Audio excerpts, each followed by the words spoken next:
It's 2007. You open the internet and find the newest Grand Theft Auto 4 trailer. You see the graphics of it, you observe the layouts, the atmosphere, and are completely blown away by the sheer immersiveness of the trailer. We all know that the term groundbreaking has been a word that has been overused a ton of situations where that doesn't really apply to it in the slightest. But when Grand Theft Auto 4 released in 2008, no one had ever seen any game that looked so realistic. The way the game was made, to the graphics, to the gameplay, and even just the simple mechanics, solidified itself as a game that was way ahead of its time. The game showed the darkest tone and setting in any GTA game in the entire series. I had actually already played GTA 4 on my Xbox 360 a few months ago, and I loved every single bit of it, and I highly recommend you guys to play it if you haven't already. And whatever you do not play it on the PS3. But with that being said, everybody, we are going to be taking a trip down memory lane and are going to be revisiting GTA 4. So without further ado, let's get into the video.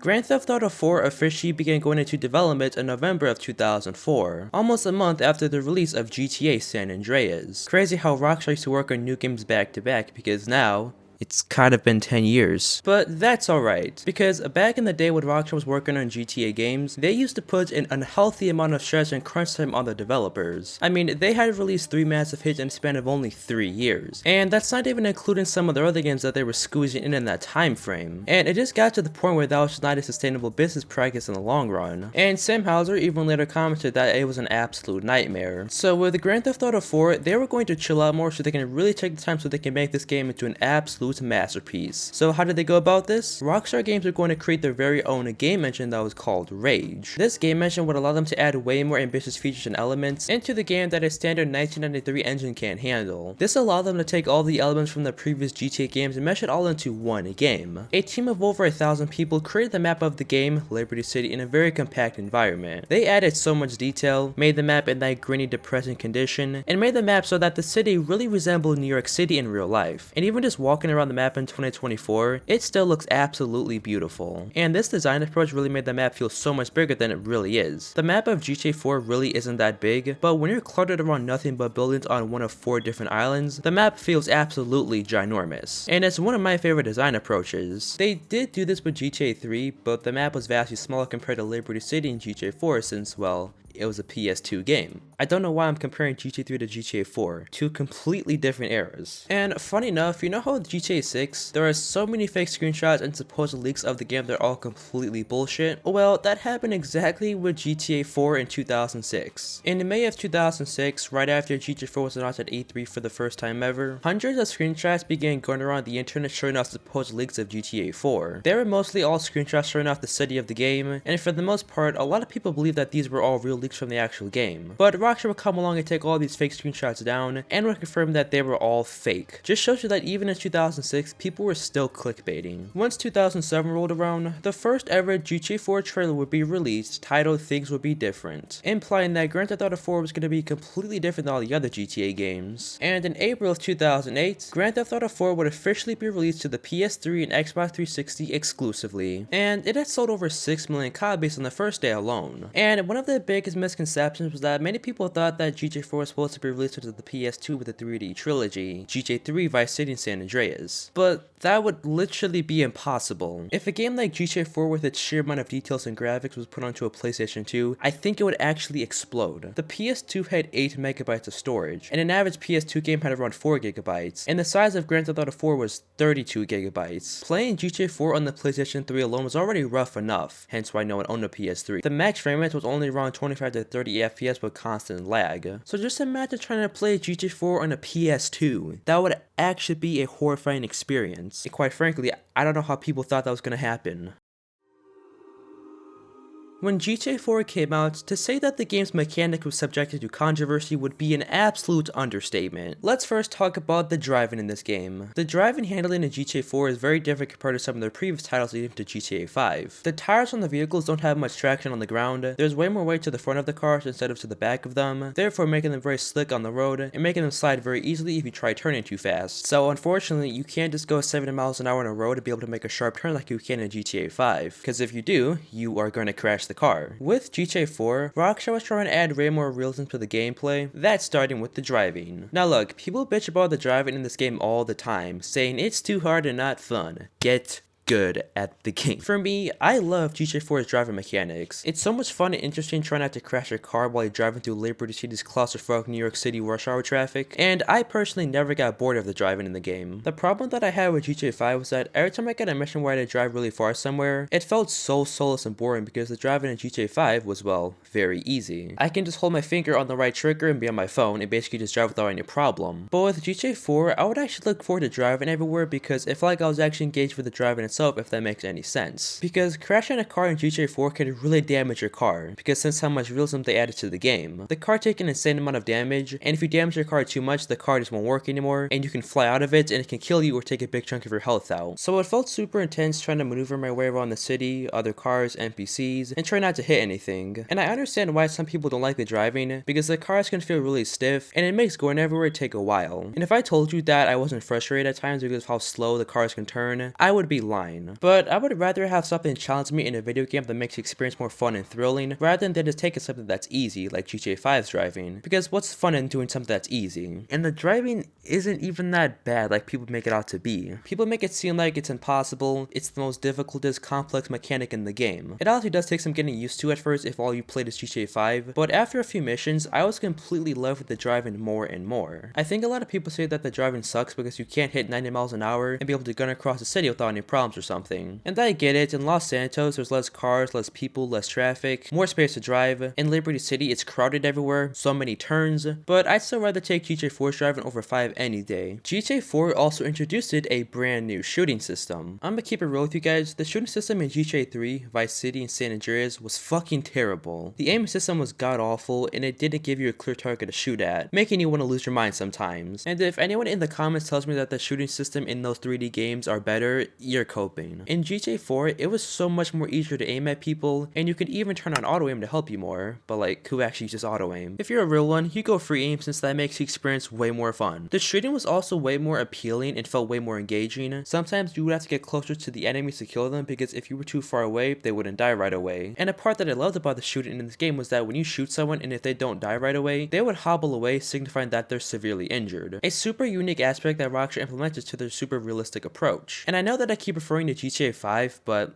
I much prefer GTA 4 shooting mechanics. I think the reason why I don't like a lot of aspects of GTA 5 is because it's so all arcadey. The shooting is just so damn easy and unappealing, the driving is easy, and even the characters jumping is just not my favorite. We would also get to ragdoll physics in GTA 4. Every time you jump off buildings, get hit by cars, your character would actually fall like how you actually do in real life. Well, maybe not exactly like real life, but you get the point. And this game is so realistic that it was actually the first Grand Theft Auto game that made me nervous crossing the streets, and it made me always look both ways before crossing. Because in this game, if a car hits you, it can pretty much kill you. Your body gets tossed in the air, like how people actually get hit in New York City.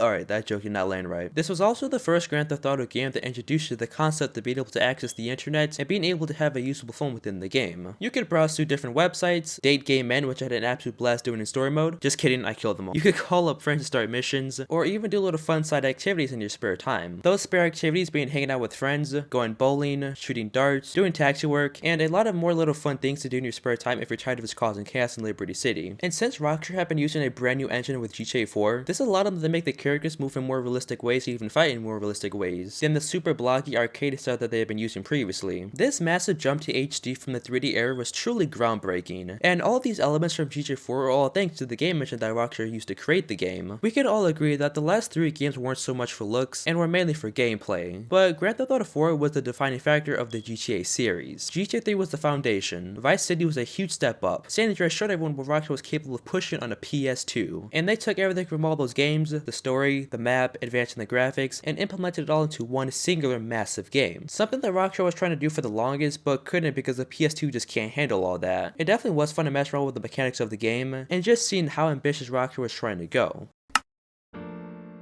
So it goes without saying that Grand Theft Auto 4 story is probably the darkest, most depressing story in the entire GTA series. The game does an outstanding job of getting you to feel connected with every single character in the game. In the game, you play as Niko Bellic, often referred to as the best protagonist in the series, and you'll see why very soon. When the game opens up to the opening cutscene, it immediately sets the tone for what the player is going to be expecting. The game does a good job of immediately showing off the dark, grayish atmosphere with the Liberty City skyline in the distance. We arrive in Liberty City to chase the so-called American Dream, which is fucking bullshit. We meet our cousin Roman, who had previously told us that he was rich and had a lot of money, had a lot of sports cars, since well, Nico had no money in a brand new country. We drive through our apartment, which is also where the player experiences the driving mechanic for the first time. When we get to our apartment, we find out that Roman had lied to us and he was actually broke as shit as well, as his apartment was dirty and very small, probably what all your guys' apartment looks like. So, you full of crap or what?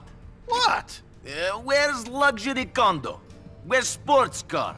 Where's Barbara with big titties and Stephanie who sucks like a vacuum? What are you talking about? Throughout GTA 4's story, Roman gets Nico into a ton of shit. He comes across as a compulsive liar and does some pretty stupid stuff. We then find out that Roman is in serious debt and has problems with loan sharks, which results in us having to protect him all the time. Nico quickly realizes that this so-called American dream was just a web of lies and that he is in a brand new country and is gonna have to start from scratch. We begin to start working at Roman's shitty taxi company, where here we meet his girlfriend Mallory, and soon meet her friend Michelle, who Nico begins to start dating. And throughout the game, you can go on a bunch of dates with her. But did I go on any dates with her?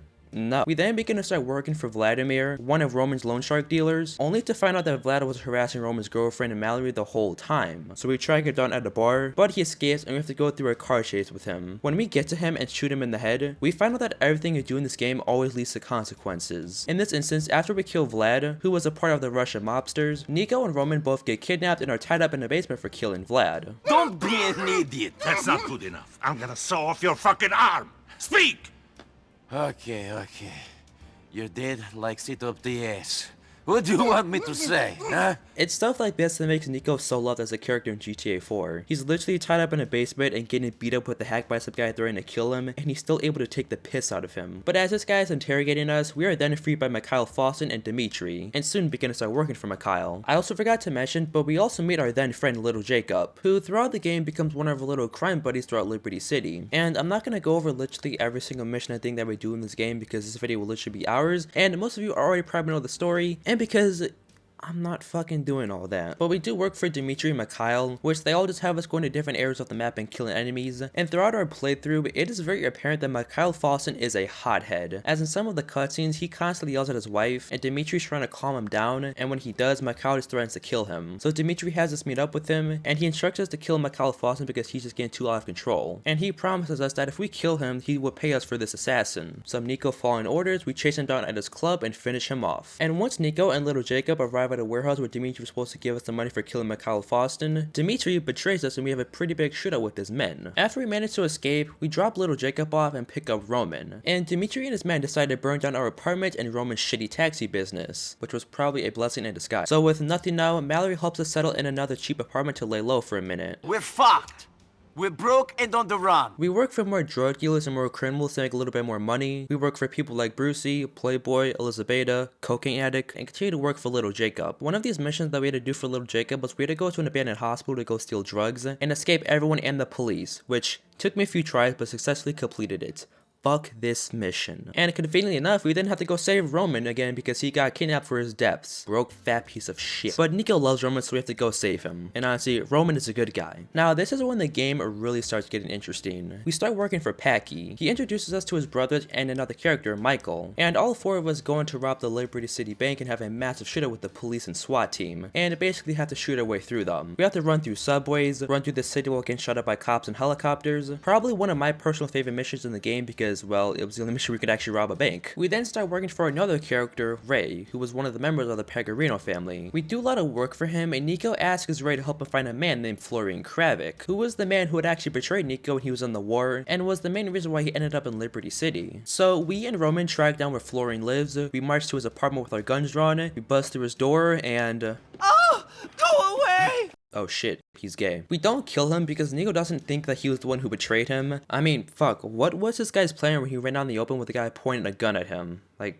the hell. We continue to do more work for Ray, Packy, and Florine, or Bernie, because apparently he changed his name to fit more gay. Look, if you're gay, I'm just joking, I'm not being serious. But Bernie just became a friend throughout the game. We then start working for Jimmy Pecorino, a character that would later become another antagonist. Skipping through all the missions, we track down Darko Bravik, the one who had actually betrayed Nico, and the one who Nico had been trying to kill for years. We have an intense confrontation with him, and are given the choice to kill him or spare him. Now, me just acting on impulse, I just shot him in the head because I thought that was the right decision. And that seems like where the game should end. Nico comes to America, finally tracks down and gets revenge revenge on the man that had been haunting him for years, and now he can go live a happy normal life in Liberty City with his cousin. Well, no. There are two separate endings in GTA 4, Revenge and Deal, and we're gonna focus on the Deal ending. Revenge is the canon ending, but shut up. In the Deal ending, Nico makes a deal with Dimitri instead of just killing him, which backfires on us heavily, because again, Dimitri is an antagonist. So after Nico makes a deal with Dimitri, Nico goes off to Roman's wedding reception, as he was finally gonna be getting married to Mallory. But as they were outside, Dimitri has one of his men comes up behind Nico and kills Roman, which was probably the most depressing cutscene in the entire game. It was the first time ever we can really see Nico go numb and see how empty he feels inside. I mean, throughout the entire game, Nico's just killing people left and right, but now his own cousin just died right in front of him because of a bad decision that he made. And now we have to find and get a revenge on Dimitri. So we go through a pretty big shootout with his men again, we jump onto a helicopter, shoot more of his goons, and we finally get to him and kill him.